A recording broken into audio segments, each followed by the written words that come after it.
Thank you, but don't clap yet. You gotta wait till you see if you like it. Welcome, and thank you for coming to the State of the City today. First, I wanna recognize our elected officials here and my fellow council members. Gwen Whistler is here, Mark Hunt, Cecil Bothwell, Chris Pelley, and Jan Davis, and Gordon Smith, and County Commissioner Holly Jones is here with us as well.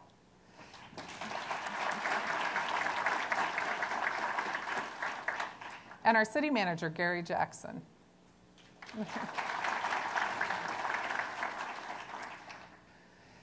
This presentation is a little bit different than you might anticipate in terms of a State of a City address.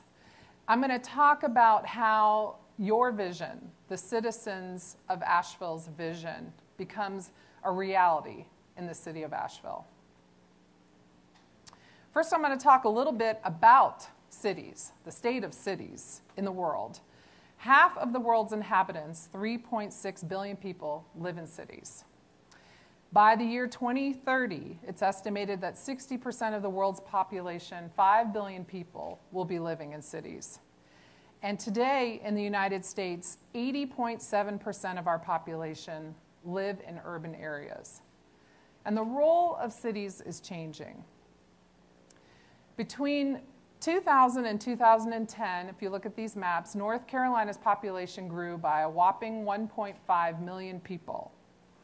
With a total population of 9.5 million people, you can see this is quite a lot of growth. And this slide shows you where the state gained in population and where it lost in population. And you can see the migration towards cities. At the same time, we also see a migration toward the suburbs around cities. And these suburbs often have their own city centers. For example, in North Carolina, around Charlotte, we see rapid growth in Huntersville, Cornelius, Mooresville, and in those towns, each of those towns doubled in size between 2000 and 2010. And in the Triangle, we see rapid growth occurring in suburbs such as Apex, Clayton, Fuquay-Varina, Holly Springs, Wake Forest, cities that are around Raleigh. These metropolitan areas work as networks. As cities grow, the role of the city is expanding and evolving. Cities are solidifying their position as the hub of economic growth. This is due to many reasons, but slow movement and political stagnation at the federal and state levels is putting more responsibility on cities to get things done. And cities are providing the infrastructure necessary to do business. But cities cannot do it alone. Collaboration is the name of the game. The city of Asheville would not be where it is today without our community partners, without our regional partners. And these partnerships create Asheville and Western North Carolina's network. A network described by Brookings scholar Bruce Katz as follows. Cities and metropolitan areas are networks, not merely governments, fueled mostly by private and civic leadership and finance. The different elements of the metropolitan network bring their resources together to benefit the regional economy and revitalize the urban core. So that's a little bit of the academia of how we're seeing the role of cities evolve. So let's look at Asheville. Asheville has a strong, functioning network. Now look on here and see if your group is represented, and if it's not, it's just because the slide wasn't big enough. The economic interdependency between Asheville, Buncombe County, and the surrounding region has an impact on more than 1 million people. Strengthening our metropolitan, urban, and rural networks involves partnerships to support smart regional growth. This is a concept discussed in the City of Asheville's white paper published in 2013. But when our metro and regional networks work together for economic growth and development, the city and the region thrive. What makes Asheville great? This is a town we love. We love our culture, creativity, our sense of place.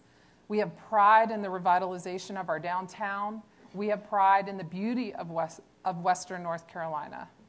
And over the last few years, we have been lucky to enjoy a robust economy and a low unemployment rate. But we still have challenges. When you consider the city as a business, there is a structural imbalance in the rate of growth in revenues and expenditures. Just like a lot of cities are experiencing, expenditures are growing faster than revenue. And this is because of the cost of doing business continues to rise, including employee compensation, healthcare, fuel, utilities, and equipment. I know some of you have seen this slide before and you might be sick of it, but it's something we need to keep in mind. As a regional hub for Western North Carolina, Asheville's services and infrastructure support a population that far exceeds its own population. Our daytime population grows by 43,000 people a day, which means that we have a greater impact on our infrastructure than most cities experience. And by the way, that 43,000 additional people a day does not include the people that come in for tourism. Asheville, like many cities, is also feeling pressure from Raleigh. The North Carolina General Assembly, for example, has eliminated the business privilege tax, or privilege license tax. And no matter how you feel about that, it is a reduction to the city of Asheville in the amount of $1.5 million. And out of a general fund of $99 million, that's a significant loss. So how can we build on our success and ensure the city's fiscal viability and sustainability in the future so this city can continue to grow the amenities it needs to provide a high quality of life for its citizens? Addressing the long-term viability of our region requires an innovative approach to economic development, government services, and partnerships, a full engagement of the network. But Asheville is not a complacent place. We are all interested in seeing this city thrive. We want Asheville to be vibrant with unique neighborhoods. This is achieved through the network we have here in Asheville. But what is the city's role in achieving strategic growth that furthers the interests of the community? So today I'm going to talk to you about that process that we're using here in Asheville. What is the city's role? The city's role is to provide a framework, a strategy for realizing our citizens' vision. It's got three parts, and I want you to look at this beautiful image here that captures it. The first part is the city providing an opportunity and a forum for citizen engagement and a visioning process. The second is the city facilitating a strategic planning process. The city brings to the table innovation and expertise from the city staff and obviously the council. And then finally is the implementation of the plan, making it a reality. This happens through partnerships and collaboration, the network. So you're going to hear about this framework, and that's sort of the central concept for today. So remember that as we move through this. I'm going to use an example to show you how this process works. The transformation of the River Arts District and east of the Riverway neighborhoods. So that's what we're going to work through, and I'm going to show you a lot of pictures and images of that. So, citizen vision. Effective change doesn't happen in a city unless it starts with the people. The city is here to provide a forum, an opportunity for citizen engagement, citizen visioning. The process has to begin with the ideas of the people. This is a flyer that was used for an East of the Riverway community event so that one of those forums could occur. In the case of the East of the Riverway visioning process, and if you don't know what that is yet, you're going to see some pictures that will help you with that. The community engagement included input and involvement through community meetings with Southside, South French Broad, Hillcrest, Lee Walker Heights, We Can, and the River Arts District. Citizen engagement also involves community input in planning efforts. Input from groups like the River Redevelopment Commission as an advisory board, There's a snapshot of them on the ground out there in the wild. So the city works to hear from the community. Now, step 2, you have that vision, that input from the citizens about what they want for their community. Then you apply the city innovation and strategic planning. And here's a picture of the city staff down in the River Arts District. They are beginning the process of taking the information learned through the community visioning process and applying their respective expertise to create a plan. The plan. In this case, the River Arts District, Wilma Dykeman Riverway Master Plan, and the River Arts District Transportation Improvement Plan, otherwise known as RADTIP. These plans are transformational. So just looking at these plans at a 30,000-foot level, they will create a multimodal transportation system, including greenways, bike lanes, parking, sidewalks, park amenities that will provide a safe environment for families, individuals, and visitors to enjoy. These plans conceptually will also connect low and moderate income neighborhoods, still feeling the effects of urban renewal from the 1970s. Will connect them to new and improved transportation options, access to jobs, healthy foods, goods and services from across Asheville, providing opportunity for upward mobility, one of the strategic objectives of City Council. Improved infrastructure will provide an opportunity to attract private investment, making the River Arts District and the east of the Riverway shovel-ready for new development. Now, I mentioned the city's challenges earlier, the fiscal structural imbalance, the need to secure a long-term fiscal sustainable model. These plans also encapsulate not only the vision of the citizens, but an opportunity to increase Asheville's tax base. Preliminary analysis shows that over a 2,000% increase will occur in tax revenue if vacant property is redeveloped in the RAD. So this is a win-win. Continuing to focus on the city's innovations and strategic planning, let's take a closer look at the plan for the River Arts District. And here you can see an example, the redevelopment of the city-owned property at 14 Riverside Drive. This is near 12 Bones, just to get you oriented. In designing these plans, the city staff know that achieving smart growth consists of creating an infrastructure network that utilizes Asheville's limited land, fully utilizes our urban services and infrastructure, and promotes a wide variety of transportation and housing options. So looking at 14 Riverside Drive, here's a drawing of the redevelopment of that building. It will provide information for residents and visitors, public restrooms, and the potential for other opportunities like bike sharing or bike rental business. Here is a section of the new greenway in the east of the Riverway to be constructed in 2015. This will connect the riverfront to downtown. The north section is unique in that it goes through the undisturbed Clingman Forest. It celebrates the natural history and geography of western North Carolina. And to get you oriented, this is Asheville Middle School. This is South French Broad. Down here is obviously the river.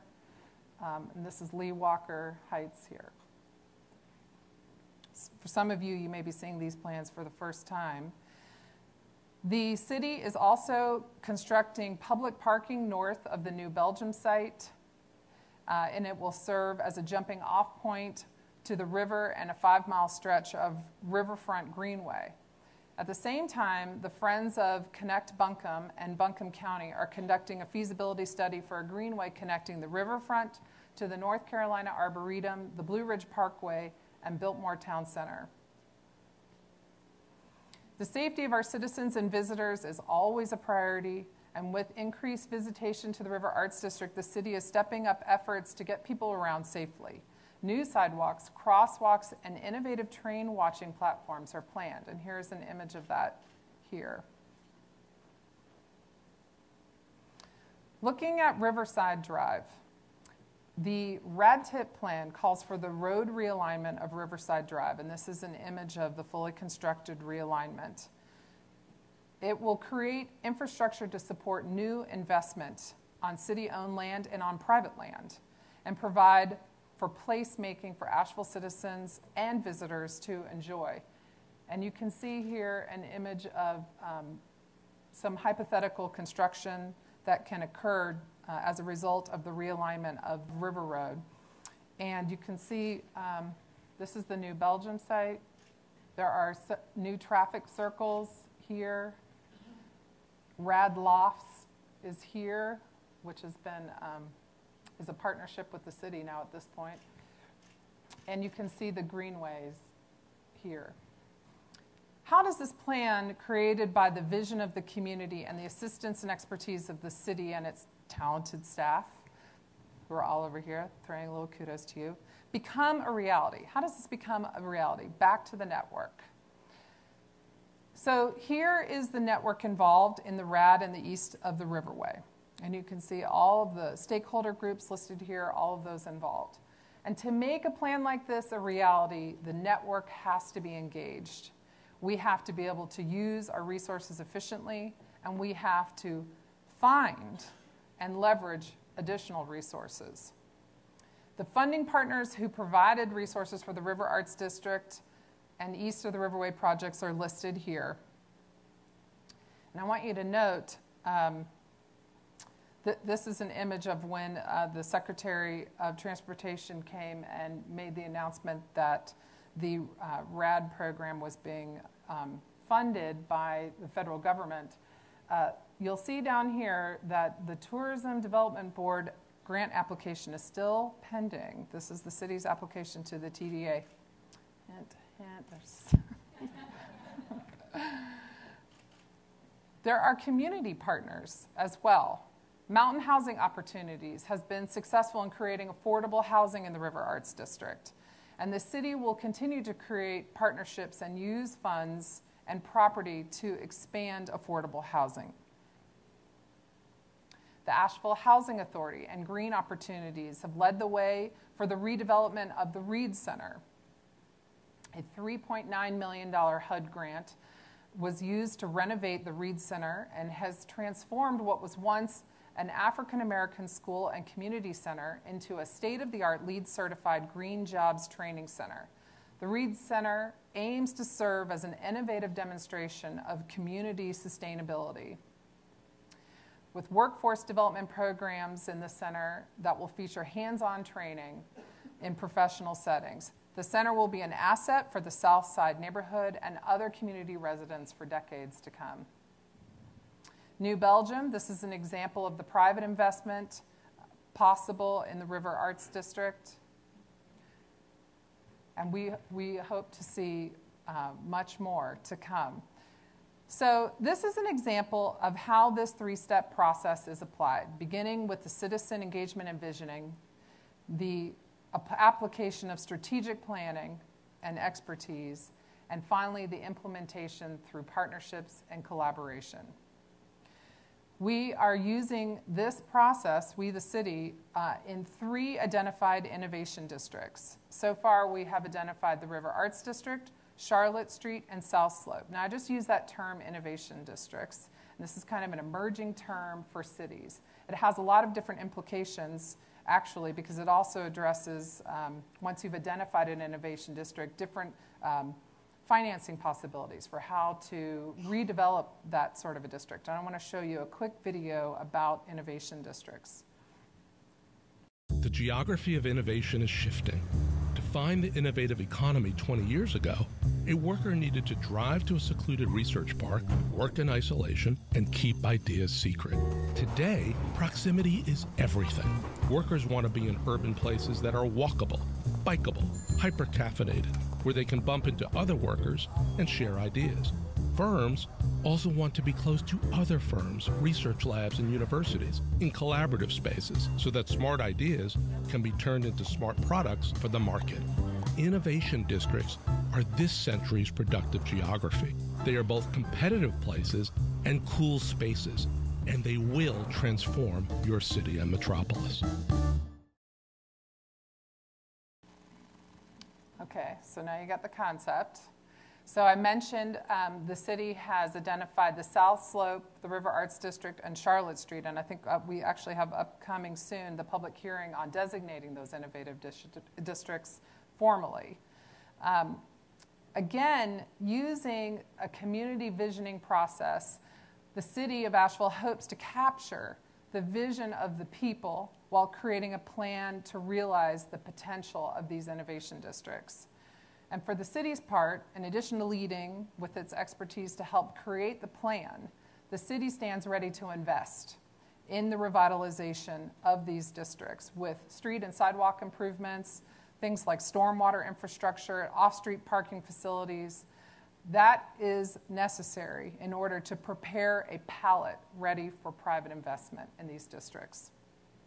New development and growth can already be seen in the South Slope. It is a district the city is focusing on and will focus on for the next several years. You can see new breweries, restaurants, commercial spaces that have already popped up there, including Green Man Brewing, French Broad Chocolate Lounge, Eagle's Nest Outfitters, Asheville Hardware, Sow To Seed, and Fifth Season Gardening, just to name a few. But there's a need for a more coherent vision through a community planning process, hopefully resulting in a plan for the South Slope that considers resident, nonprofit, educational institutions, and business stakeholders. The city will be engaging the South Slope network in a community conversation to develop a strategy. This will involve a partnership with community stakeholders, including, among others, Lee Walker Heights, AB Tech Mission Hospital, Asheville Middle School, the Housing Authority, and the Downtown Association. The visioning and planning for the South Slope does not just include a focus on business investment. Several of Asheville's public housing projects are located there, and Asheville needs to address the state of its public housing and the possibility of its redevelopment to improve the quality of life of its residents and ending a cycle of poverty. Hope 6 funds previously available from the federal government for the redevelopment of public housing are no longer available, so creativity and partnerships are required for any redevelopment. And the Housing Authority, and I know Dave Nash is here today, has already begun the process of redeveloping Lee Walker Heights. And the city is working closely with the Housing Authority and other stakeholders to find the best way to utilize land in that area along Biltmore Avenue to support this redevelopment.